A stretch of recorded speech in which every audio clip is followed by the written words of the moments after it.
Welcome to the Rotary Club of Hudson. My name is Tom Tobin, president of the club, and we're thrilled to have you join us today. This meeting broadcast is available on HCTV as well as our Rotary of Hudson YouTube channel. Our club meets weekly at Laurel Lake for breakfast on Wednesday mornings from 7:15 to 8:30. Come out and join us for a meeting. We would love to have you as a guest.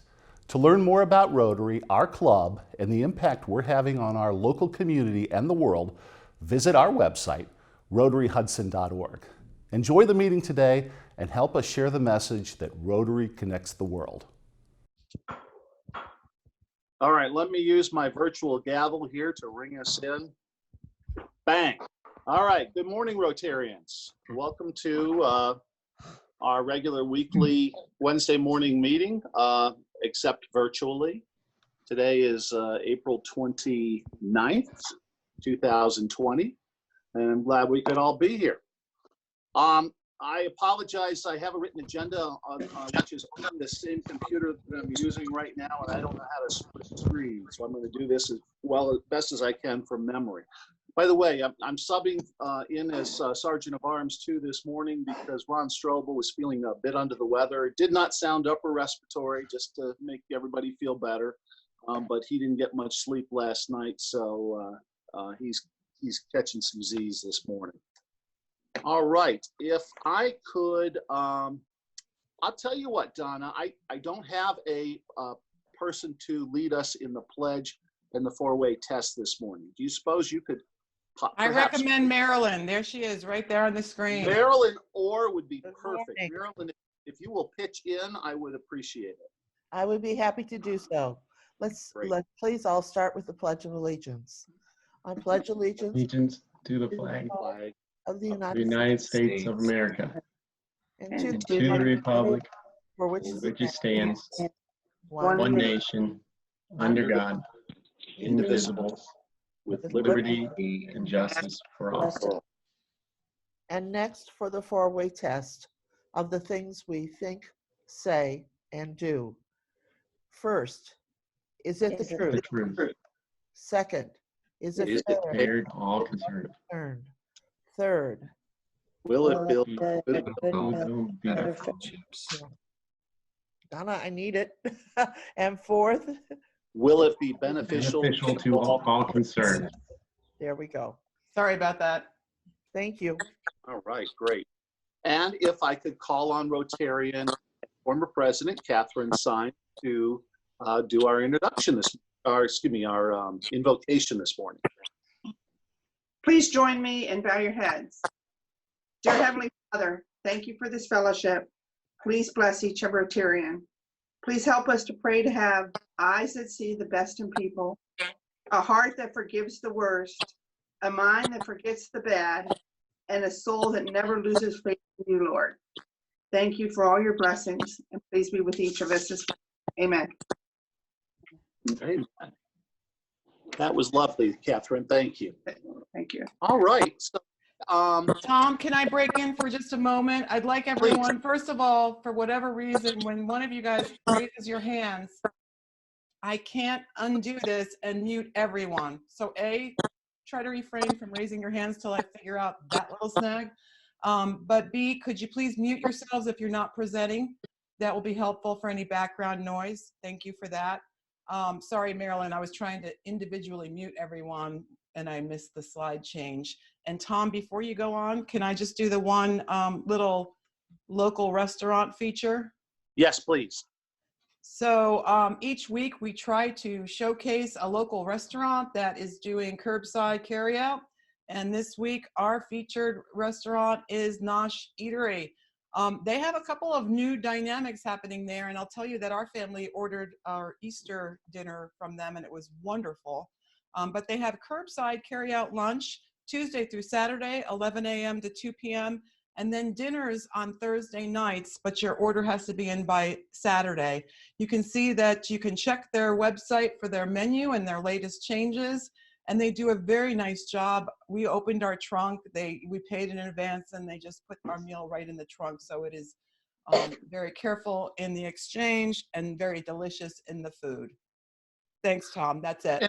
And I haven't spoken to them in a while, but I believe that some of their vegetables and things like that are grown right here in Hudson. I want to say like over on Ken Carilla's property off of Norton Road there. So that's something else to feel good about. All right.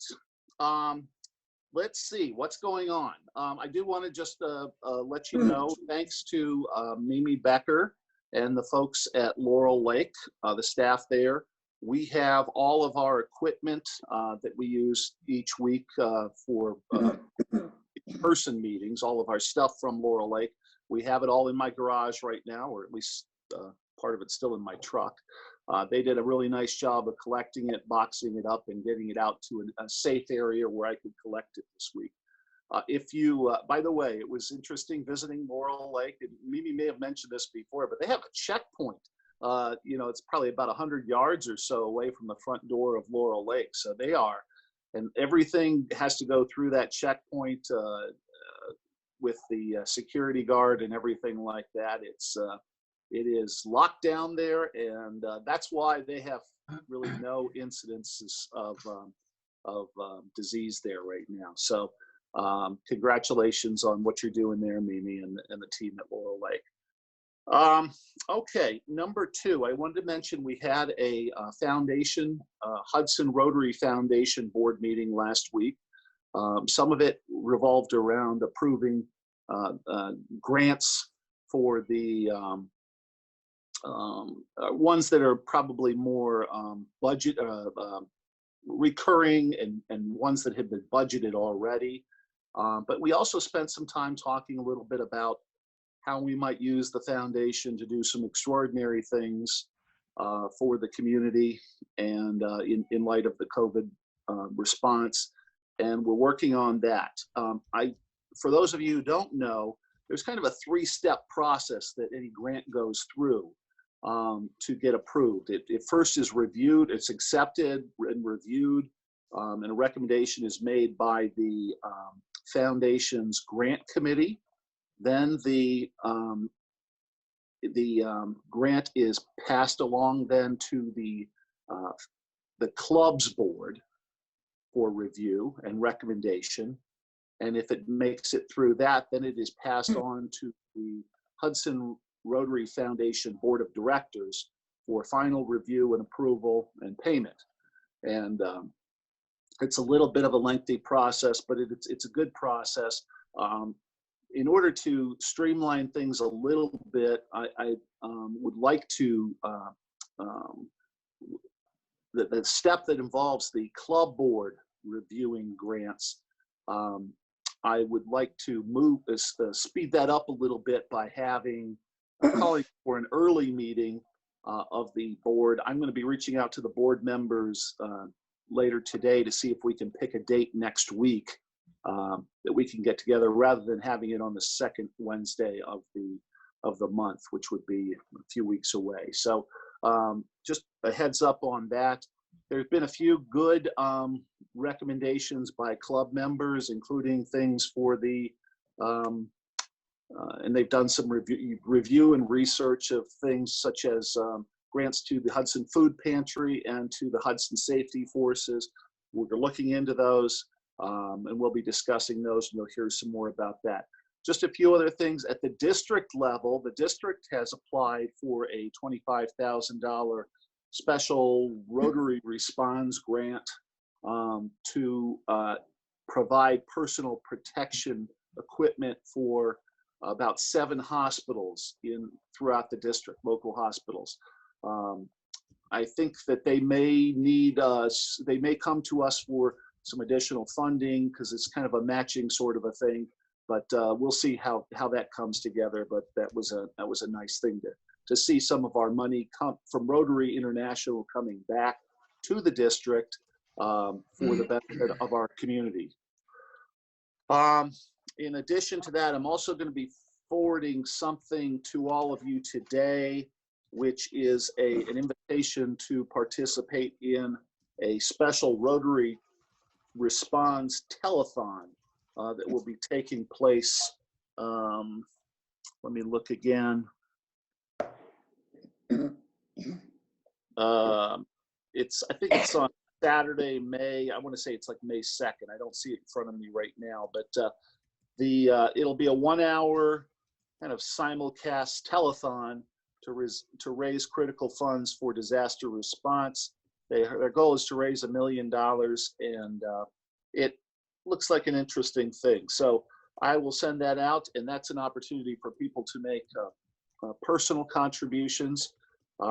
In addition to that, at least one of our board members or one of our club members has recommended making personal contributions to the Hudson Food Pantry. That being said, some things going on there. I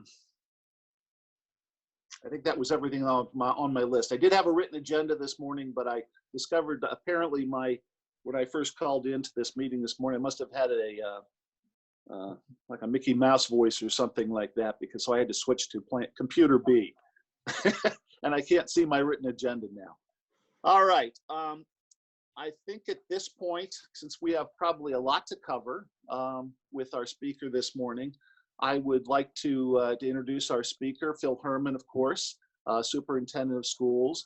Once again, kind of a lame introduction, Phil. I'm sorry. I know that in terms of facts, you've been with the school district since 2005, and have been superintendent since 2013. And Right. You know, the fact that I think that I want everybody to really know about Phil, that you all really know, is that Phil is a true leader, and you can always count on Phil to do the right thing for the students of Hudson and for the community of Hudson.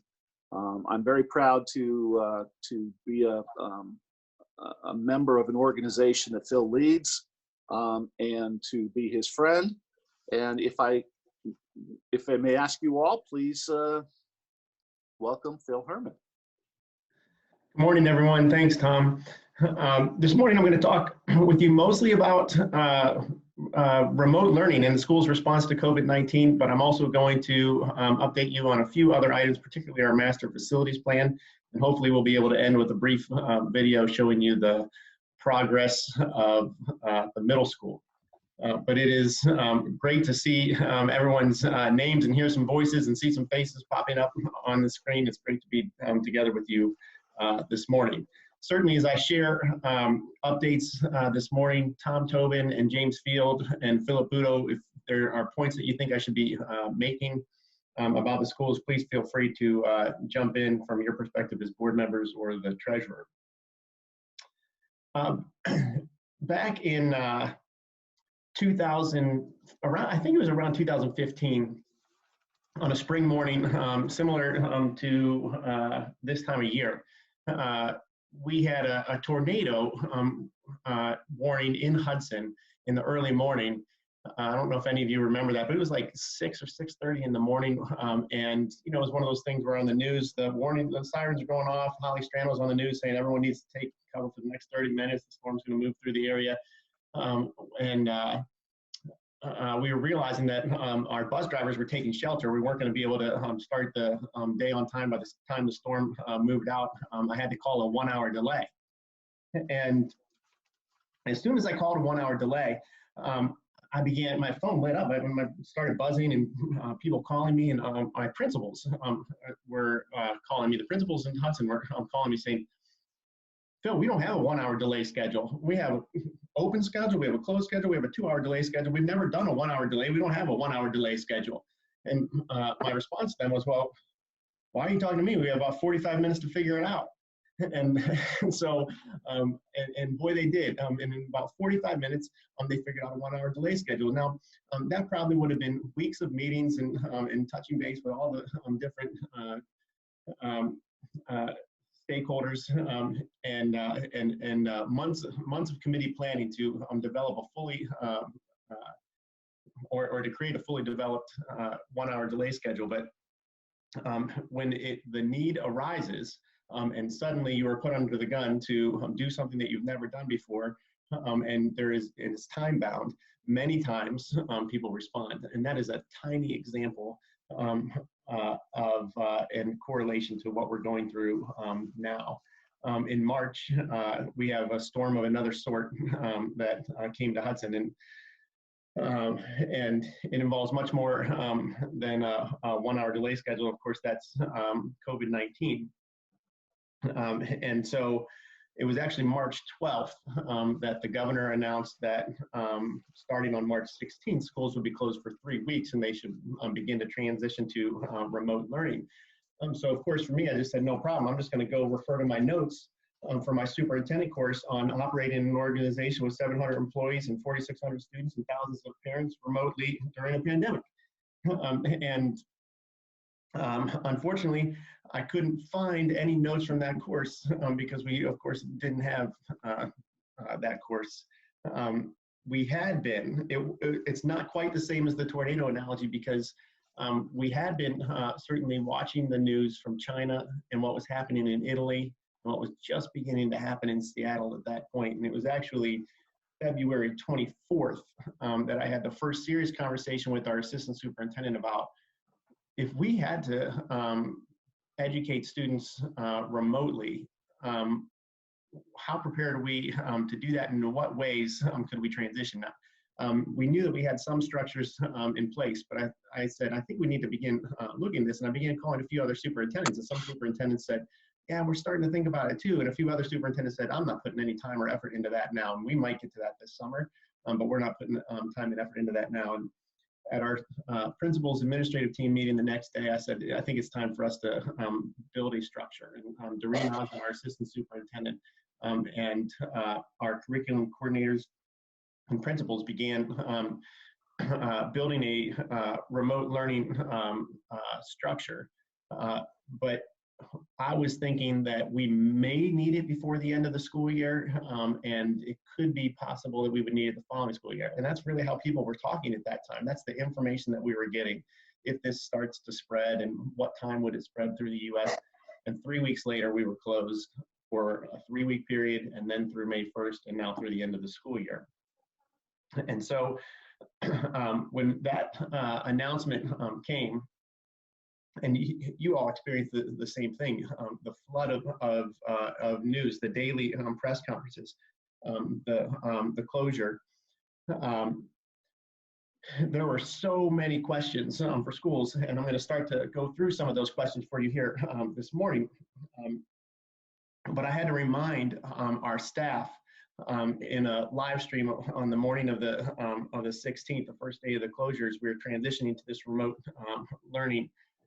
That let's remember what we're here to do. And through all of this, we are going to put students first, and we're going to reform our remote learning and remote and online relationships with our students. Relationships are the basis that enables us to develop meaningful contact and to motivate students in order to work. We are going to focus on our students' mental health, and I'll talk a little bit more about that a little bit later. And then we're going to layer academic content on all of that. And that's exactly what our staff and our administration has done. In a matter of days, we were able to take an overarching structure and then really transition it into meaningful practice. And it's not without bumps in the road. Some things went really well, and some things were a challenge, and I'll talk to you about a few of those things here in a moment. But I could not have been more proud of our, really our administrators, our teachers, our support staff, our parents, and our students as well. So many people have really just stepped up to meet the challenges the challenge that is before us. And when I talk about people stepping up, we know that it's always been an incredible partnership in Hudson between the community and between our parents and between our staff and the schools all together to educate students. And we're so fortunate that way. We've asked parents to take on roles, particularly with the youngest students, that they've never had to do. And boy, have they responded, and I'm really grateful for that. So when I talk about schools having many questions, first and foremost, how are we going to deliver education remotely? Do all of our students have devices? So several years ago, we began the one-to-one initiative where we began working towards every student in grades 3 through 12 having a device to access the internet, a computer. And in grades 6 through 12, we originally invested in Chromebooks, and every student had a Chromebook. It's a different topic for a different day, but we began transitioning. In grades 6 through 8, we moved to iPads with keyboards this year, and by next year, we will be 6 through 12 iPads with keyboards. But right now, we're 9 through 12 Chromebooks, 6 through 8 iPads, 3 through 5 Chromebooks, and our 3rd through 5th graders didn't take them home. We had classroom sets, and they would use their Chromebook each day at school, but they wouldn't necessarily take them home. And then in grades kindergarten through 2nd grade, we're not one-to-one, we're about 2 to or 1 to 2, one device for every 2 students. As their roles at the early level, so much more of the instruction is happening with direct materials, and there's not the same need. There's certainly a need for them to engage with technology, but not in the same way that we are creating, writing, and utilizing the technology in grades 3 through 12. So we had to make sure that our students had access to devices, and they had access to the internet. And so we asked our elementary families. We knew that the high school families and middle school families all had their Chromebooks or devices, iPads that they were taking home. And then we had to make sure that our elementary grades had an opportunity to get their Chromebooks home, or maybe they had a device. We asked our families, do you have devices to access the internet in order for us to continue remote learning during this period of time? If not, do you need to be issued a device? And we loaned about 450 Chromebooks in those very initial days between March 12th and March 16th. Then we asked, do you have internet access? And the vast majority of our families had acceptable internet access, and a few of them didn't. And we worked with local organizations to make sure that we were issuing hotspots for a few families that didn't have internet access, to make sure that they were able to have internet. Now, there is a huge discrepancy across the state, and that's one of the issues in Ohio that we're having, is that there are areas where the students simply do not have, and the school districts cannot afford the devices. And there are areas of the state where there are many families that don't have access to the internet. And so that's one of the great challenges for Ohio right now, is the discrepancy in educational opportunities in a remote learning session or period of time. We had to answer, what platform are we using to deliver and receive assignments? Again, we've been using something called Google Classroom. So our teachers are able to set up sections in Google where students can receive and submit assignments. They can post video, they can post resources, and that becomes sort of our learning management area that and we structured that, again, grades 3 through 12. We don't have Google Classroom set up K through 2. And most in kindergarten through 2nd grade, we're engaging the parents so much more. Those parents receive emails every week from the teacher that provides a daily structure. And then on their websites, our teachers are posting daily messages and assignments. And then we're relying much more heavily on the parent engagement there.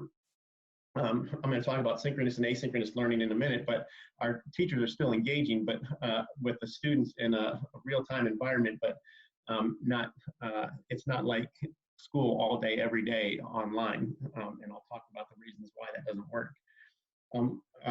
We did need to, schools had to answer how much of this is going to be an asynchronous environment, so not in real time, and how much of this is going to be synchronous. Most school districts started immediately in an asynchronous environment, posting assignments online. possibly doing screencasts and capturing video lessons that the students would watch and then would respond, and submitting assignments back online. We then transitioned over to Zoom. We were not utilizing Zoom heavily within our school district prior to this period of remote learning, and so we had to try to figure out how do we develop our staff to the point where they have tools that they are comfortable using and that they need in a period of about 4 work days from March 12th to March 18th when we were going live. Again, we were able to get a Zoom license for the district, provide professional development, and we developed online on our intranet remote learning web pages and resources for our students. For our staff. I'm gonna share my screen for a minute.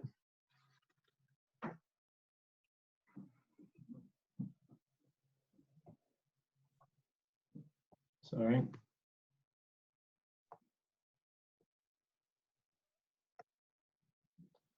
So we created on our intranet this, hold on a minute.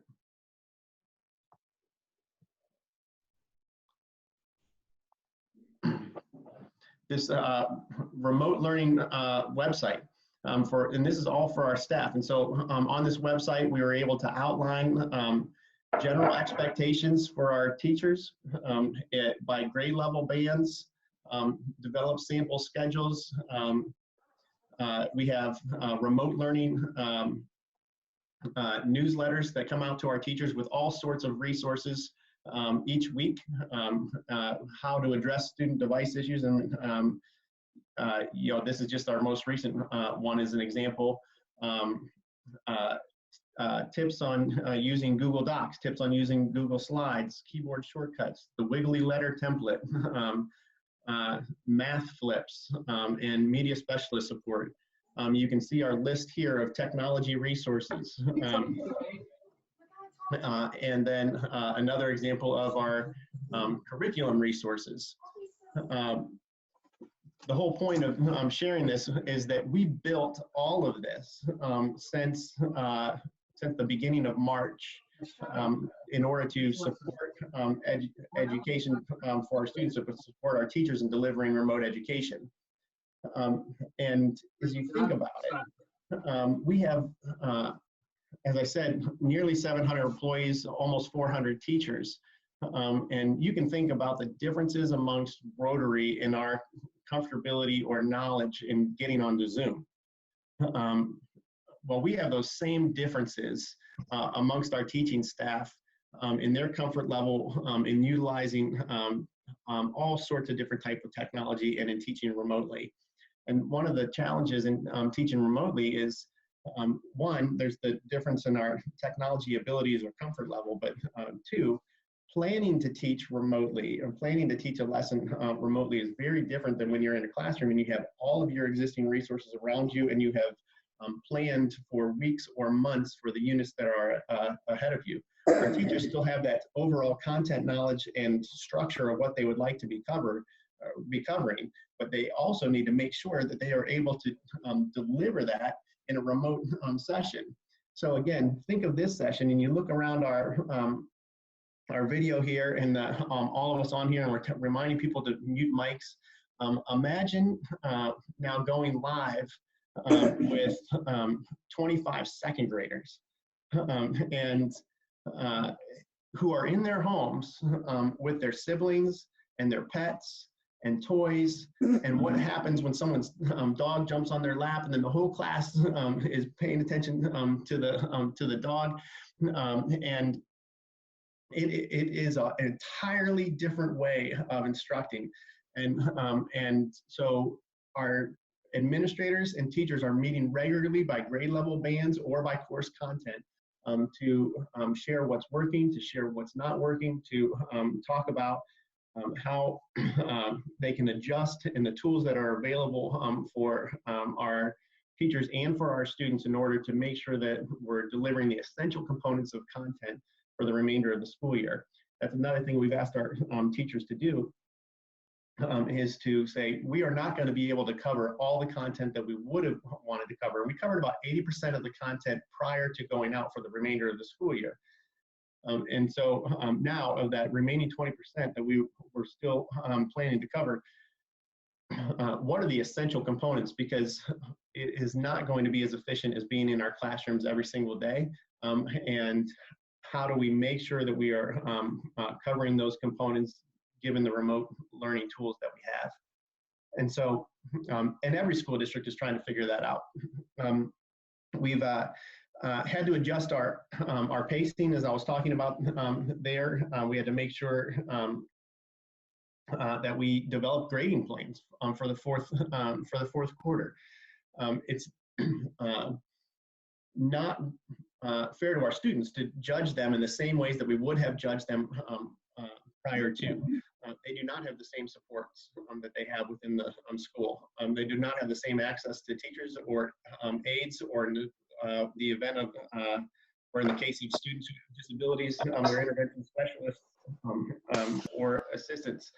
And so for grading, we had to determine what will our grading policies be. And basically, we determined that no student was going to do worse in the fourth 9 weeks than they did in the third 9 weeks. We're going to roll those grades forward in order to create a semester grade, and unless they just simply didn't engage.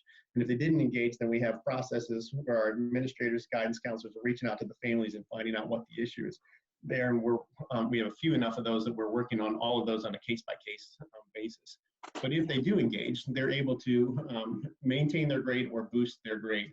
And that's really only fair. In these times, we have students who are in an entirely different set of circumstances and situations. We have some that have both parents home and are able to support their learning. We have other students whose parents have lost their jobs. We have high school students who have gone back to work and are working 40 hours a week right now to supplement family income. And so judging those students or grading those students in the same way as we traditionally would have in terms of getting all your assignments in, this is a time to be tough on making sure our students have essential content, and not a time to be tough on the student or teach difficult, hard line lessons and responsibility. And so we had to make sure that we were aware of that within our own expectations for our students. Be tough on the problem, not on the person. I talked about the remote learning web pages for staff and for students. I talked a little bit about professional development. I talked about both an asynchronous environment and a synchronous environment. So we have teachers meeting with their students on Zoom sessions multiple times a week, but then also posting lessons or posting assignments online for the students to be able to access and to submit their assignments on time. A big challenge is supporting students' mental wellness and mental health needs during this period of time. And I talked about that right up front at the beginning. For our students, again, some students respond to change in different ways. We know that. Some students respond to or have families to support them in different ways than other students. But regardless of who we are, even as adults, there are components about COVID-19 that are flat out scary. And if you're a 7-year-old and you see your parents stressed out because one of them is worried about what is happening in their work, and your friends, your teachers, your school, your routine has all been changed or taken away for a period of time. And every time anyone has the TV on, there are concerns about, in the early part of this, healthcare. Are people going to die? Are people going to get sick? How contagious is this disease? And you picked up on that as a child. and you're aware of that. And what we're trying to focus on and connecting with our kids is creating safe and comfortable environments. The fact of the matter is, we cannot be, as humans, we are not primed to learn if we don't feel safe. And so we need to make sure that we are creating safe environments for our students first, and supporting them, and then they're able to learn. So our guidance counselors continue to reach out to students and families. We have a social worker who continues to reach out to families who are struggling during this time. And we have families who are on free and reduced lunch. And we're continuing to provide food service where students can come in and get breakfast and lunch meals for an entire week on Mondays. And so we're serving about 700 meals a week right now. And then, of course, we have the challenges for our students who participate in extracurricular activities. That has been, for me, one of the most heartbreaking components of all of the response to COVID-19, is particularly for our high school students and our seniors who waited for their moment for years, have been looking forward to their senior sports season, their senior baseball season, their softball season, their track season, the spring musical. For their time to shine, and they've worked hard for those moments, and those are gone. We're trying to figure out graduation right now. We're getting conflicting information too. The Ohio Department of Education said last week that schools should have virtual graduations, and the governor said yesterday that schools can meet in person as long as they can find a way to do it. So we are continuing to try to modify, adjust, and respond to the guidance from the governor, the CDC, Summit County Public Health, the Ohio Department of Health, in making all of these decisions. I'm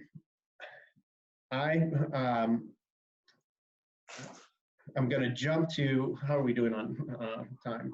I'm going to jump to some of the decisions that we have coming up. I'm going to talk a little bit about our construction plans, and then I'll wrap it up and answer any questions. So some of the decisions coming up, I talked about graduation. We have to determine how do we gradually reopen? How do our staff return in some capacity? We have, our schools are filled with student items. Their personal items are in their lockers or in their desks from when we closed. And so you remember initially it was a 3-week closure. So we have to develop procedures, and we're in the process of developing procedures for students to safely come back in on a staggered pace and retrieve all of their personal items. We are moving 8 grade levels into new or different buildings this summer. We have to pack and do so within the appropriate guidelines. Then we need to make decisions about summer school, summer activities, athletic activities. We're prepared for fall. And the status of how do we prepare for next year, knowing that we could be in for part of it, out for part of it, or fully in or fully out. So we're preparing for all those scenarios.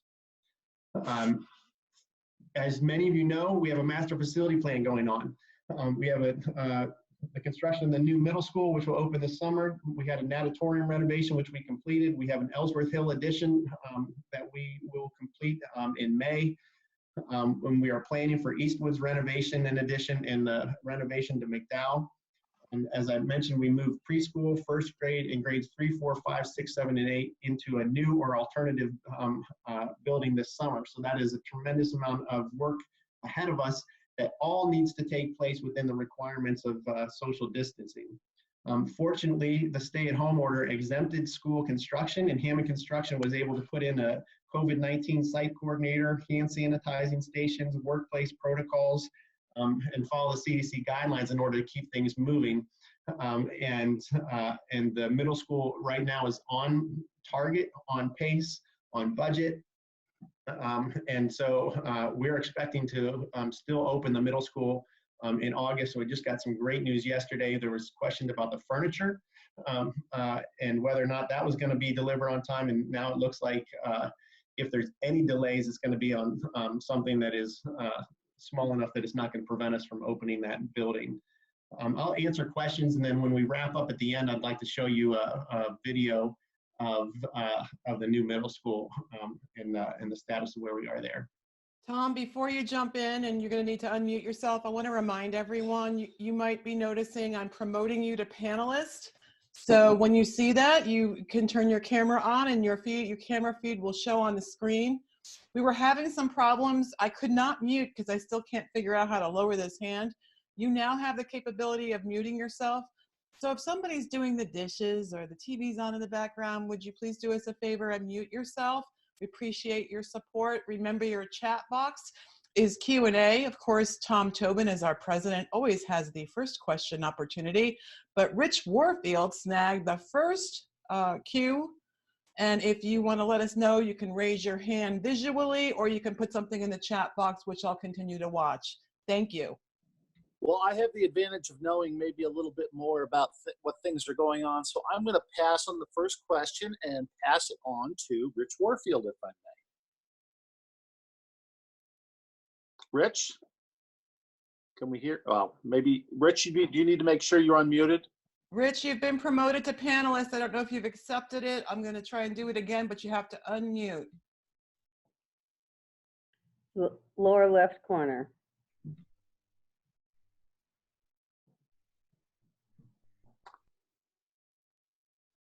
Raise your hand visually if you want to ask a question while we're waiting here.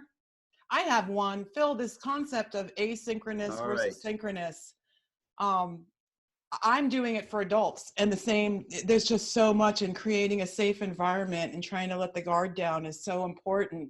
But I'll tell you what I learned in the first few weeks of quarantine is being on video for a good portion of the day is much more exhausting than in person.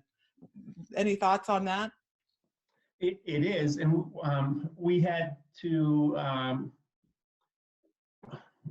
what we want to do is make sure that we're getting the most bang for the buck out of the time that is spent on video, but we shouldn't try to recreate a classroom schedule all on video. It's not realistic in terms of preparation, and it's not realistic in terms of engagement. And so we've had to pull those back and say, if we're engaging multiple times with our students during the week, that actually, in preparation for what we're going to ask them to work on, and in support of what we're asking them to work on, that is enough. We don't need to recreate a classroom schedule where our students are following first period during first period all online and second period all online. That doesn't work. It is something where if the time is valuable and structured correctly and we plan well for it, much, much shorter periods of time are more meaningful and more effective than just engaging online. Great. Shall we try Rich again? Yes, can you hear me? Yes. Yes. Good morning, everyone.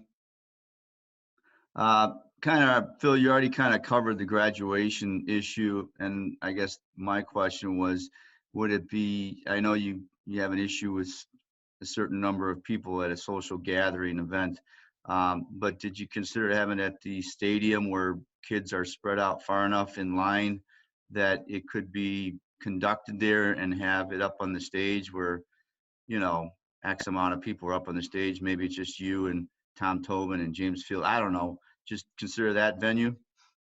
We are considering that venue. We are looking at that right now. We'll have a conversation hopefully later today with the Summit County Public Health Department. And it's one of the challenges that we have is we're a big school. We have 393 seniors this year. So when you start talking about the guidelines of gatherings of no more than 10 people, that obviously becomes challenging. Now the governor clearly has modified that for graduations, but we're looking at all kinds of scenarios, Rich, from splitting the class to limit how many people could be there. We can certainly space the class on the field far enough apart that would be appropriate to meet the guidelines. then how many guests are they allowed to bring, and are we able to space the guests out far enough within our stadium, as we're actually measuring the number of seats and the distance between them and how many people we could put in. And then we would, there are the logistics of you can't have people backed up at gates to get in. So it would be a whole parking plan, entering through 4 different gates over staggered periods of time in order to get them in. So whether or not we would need to split the class and have multiple ceremonies, we have teams at the high school working on it, because this is a big day and a big deal, and it is something that if we can do in person safely, we want to do in person safely.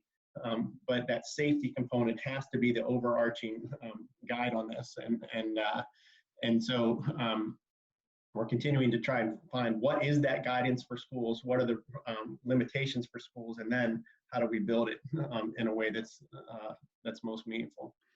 And thank you, Phil, for sharing that with all of us. And even if it, obviously I don't have a high school senior here anymore, but even if it was pushed back later into May or June, I just such a special moment for these kids, you know. They're going to be dealing with other issues later on in life. There'll be, you know, maybe some guilt or emptiness about how their senior year finished off. So. Yeah, and we certainly recognize that, and at the same time, when we start talking about pushing it too late, we have students that are leaving for military academies or the military, and they're saying we want to be part of it too. So we have to determine exactly what is the reasonable time frame, not getting too much further beyond our original graduation date, and then how do we do it safely and still have it be a meaningful experience for our kids.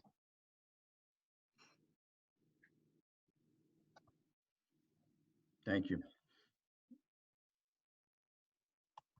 By the way, Rich, in addition to what Phil mentioned about exploring having it at the Hudson Memorial Stadium graduation, one of the very first things that Phil and his team provided to us as a board was information about 2 alternative dates, arrangements to have it at E.J. Thomas Hall, which is where Hudson typically has commencement.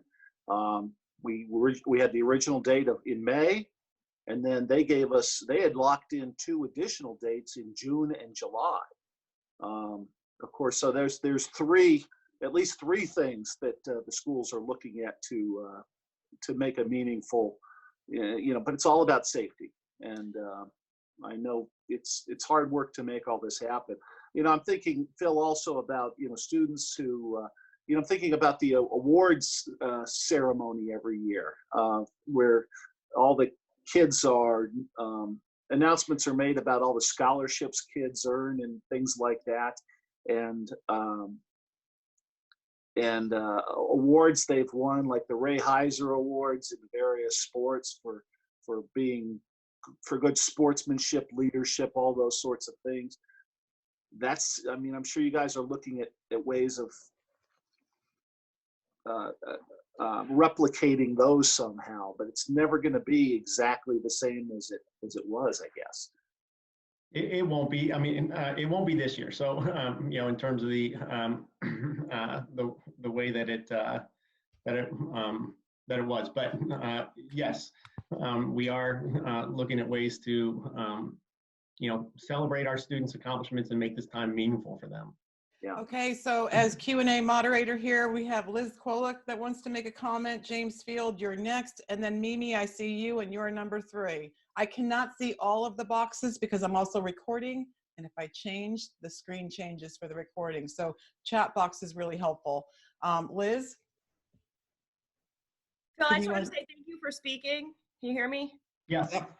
Thank you for speaking today. It's actually really interesting to see the other side of this since I'm on the parent side. And what I can say for everyone to know, these teachers are working their tails off, and you can see it as a parent. My oldest is a kindergartner. I'm working from home by myself. My husband's an ICU nurse at Cleveland Clinic main campus. So I'm full-time while teaching a kindergartner and having a 7-month-old baby. And these teachers are just killing it. I mean, between the Zoom meetings and then the aides that are helping out and trying to keep spirits up for these kids, it's been really, really impressive. So thank you. Well, thank you for sharing that too, and thank you for your role as a parent. Like I said, our parents have been amazing as far as the roles that they are taking on in helping to instruct and to support the learning. It's been a true partnership. So thank you, Liz. James Field, can you unmute? Hey, just a couple comments and then a question. First of all, on the graduation, I know people pointed at the Air Force Academy. Just a reminder, the Air Force Academy did not have families attend. Did hear about Perrysburg has set up something where families are going to come in one at a time at scheduled times, get the diploma, take a picture, and then go, so they won't all be there at the same time. I don't want to sound harsh, but if we don't do this correctly, we certainly don't want a memory of graduation where, and yes, young people can get this disease, where a student or a parent or a grandparent got this and got seriously ill or died because of it, because we didn't take the proper precautions. So I know that Brian Welch is working with other districts and with the administration to try and come up with a meaningful experience, but it may not look like a typical graduation because of the concerns for safety. The other piece I want to mention is I'm usually on the soapbox about charter schools. So online charter schools in Ohio serve 22,000 students. A teacher typically can have up to 125 students each. Do you think that they're taking the kind of care that our teachers are taking to make sure that every student's engaged, calling parents if there's a problem, following up and evaluating? I don't think so. So really appreciate what our teachers are doing versus these online charter schools. The last thing is an actual question, and I sort of know the answer, but Phil, in terms of all the projects, how are we doing in terms of timing and budget? On the facility projects? Facility projects, correct. Yeah, we're doing well. I mean, the projects that are scheduled to open this summer, which are the Ellsworth Hill Edition and the middle school, we're in great shape on both of those in terms of the budget and the time frame.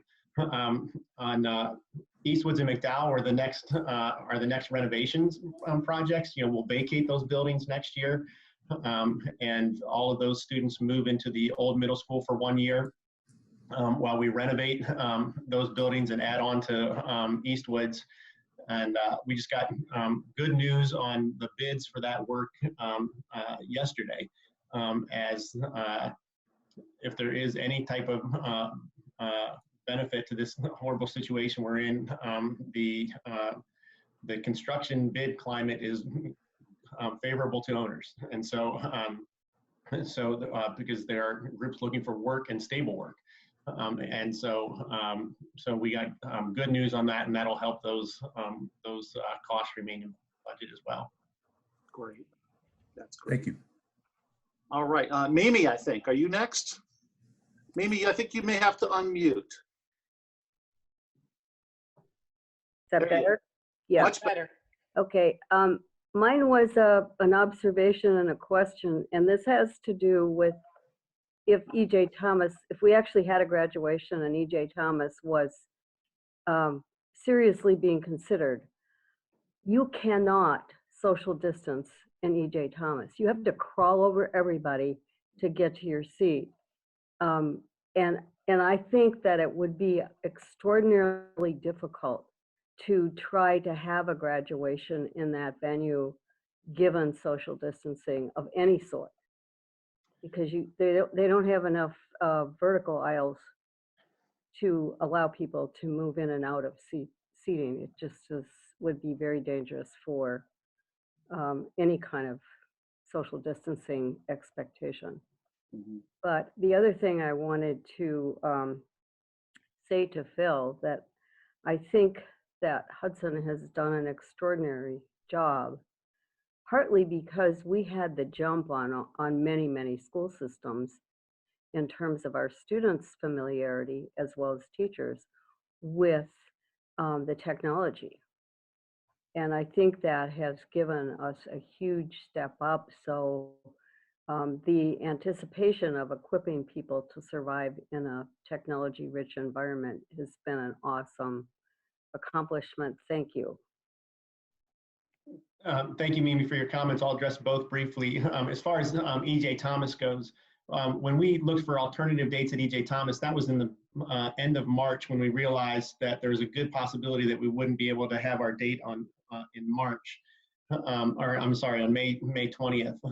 And so then we immediately got dates for June and July. But the conversations around that time were, is this going to peak in April? At what point will we be coming back? Our thinking was maybe life returning to something that we thought of more as normal more quickly than what it looks like we're seeing today. I would agree the chances of any type of large gathering or in that type of venue is very, very unlikely, and which is why we're looking at the virtual options as well as a limited population spaced out over a broad area as alternatives. As far as the technology go, I appreciate your comments. We know that our students are going to be living in a world, and now today is as much an example where technology plays major roles in their life, and it's really about preparing them for what comes after Hudson City Schools. And it turned out to be preparing them for what they would need at Hudson City Schools. But there's also a balance. We're spending a lot of time now encouraging our students to get offline, do assignments outside, go exercise, enjoy nature, because we have to make sure that these hours and hours and hours of screen time can be overwhelming and not great for our minds either. So we have to make sure that we are being just as diligent about promoting our time away from technology as utilizing technology. Well, and it's the socialization of learning how to interact as people with other people directly, as well as taking science to where it is, which is in the real world. And that's also important. So yeah. Thank you. Okay. Were there any other questions, Donna? I didn't see anybody. I'm not seeing anything in the chat box. Okay. And we're coming up on 8:29. How's that? We are. So, Phil, if you had, was there some video that you wanted to show or you could point us to? You tell me. I mean, the video is 3 minutes. It's an overview of the middle school. It's like 2 minutes and 50 seconds. If you want me to show it, I can. If not,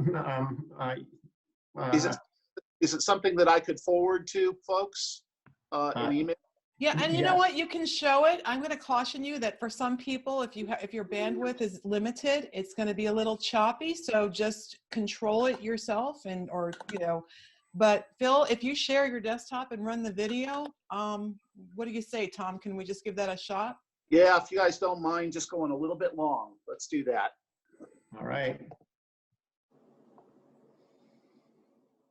Can you see it? Yes. Yes.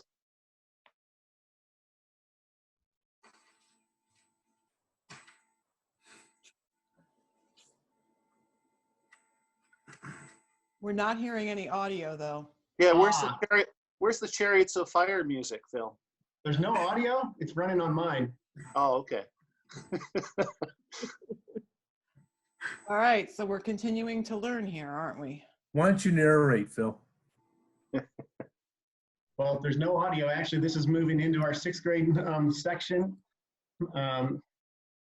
These are called extended learning areas. The classrooms open up onto that area with flexible learning space. This is a special education classroom, a science classroom.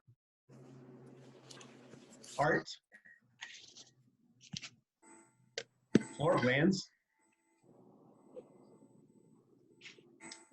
Another view of the art space with a garage door that goes outside to a patio. Back of house.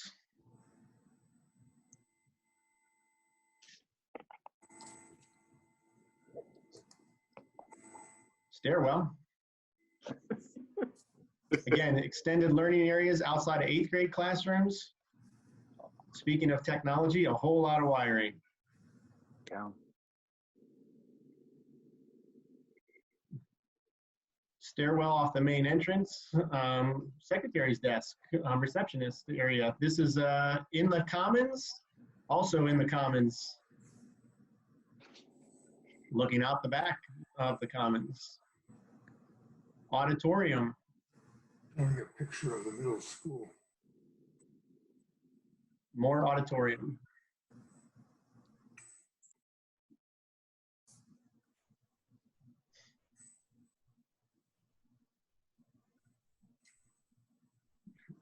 Hammond's guidelines, really big refrigerator and freezer.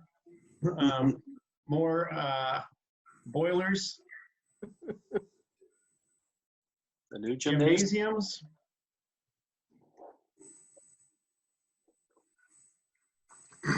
Scoreboards. That is a drone shot of the gymnasium, community entrance, front of the building.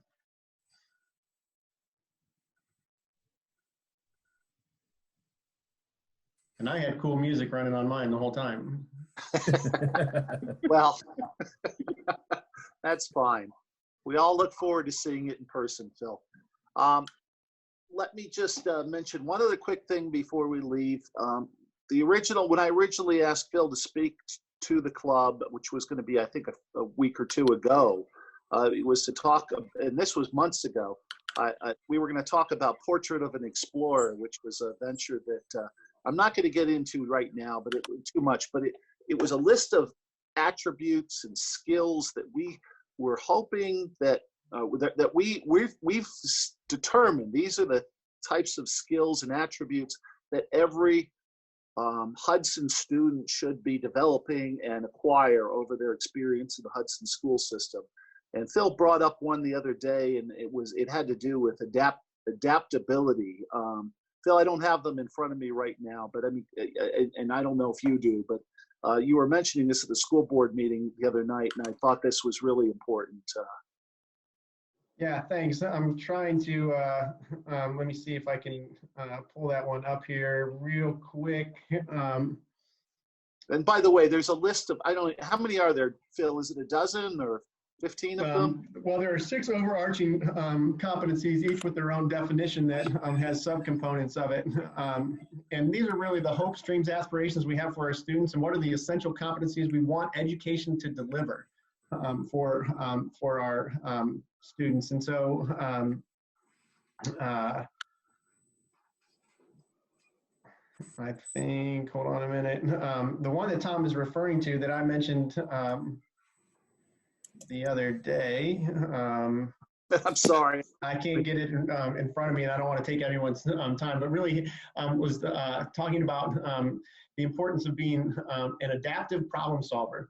And that is more than anything right now, the ability to change, adjust, and persevere to challenging and rapidly changing circumstances. And that's a not as polished version of the definition I would like to give, but that is really what we are asking our students to do right now, and really what we're asking our adults to do in the schools right now too. And it's never been more relevant than it is today. I just want to say how proud I am, how well the administration and the teachers and the whole staff have done at adapting to this situation, and obviously going beyond that to our students and to their parents. So it's really been an amazing experience. We'll learn more about Portrait of an Explorer later on, if we'll have you back some other time, Phil, when we don't have all this stuff going on. I do think that's an important message for our members to hear. Folks, is there anything else that we need to discuss for the good of the order? I want to remind everybody that we have a Facebook page and a YouTube channel. Phil, I'd love to get a link to that video to share it there if we may, if that's okay. Yep. But remember, Rotarians, that those are the places to point other potential members that might want to come drop in and watch one of our meetings. So those are there. Whether you're a Facebook person, a YouTube person, we are sharing content. That's it. And I All think right. HCTV also just did a video of the middle school as well that the city might be posting on their webpage. So I'll send you the link, Donna, for that video. But there's also a HCTV version of a video on the middle school too. Excellent. Great. All right, folks, with that said, we will end this meeting. I declare this meeting adjourned, and we will see you next week. Thank you so much. Thanks. Goodbye.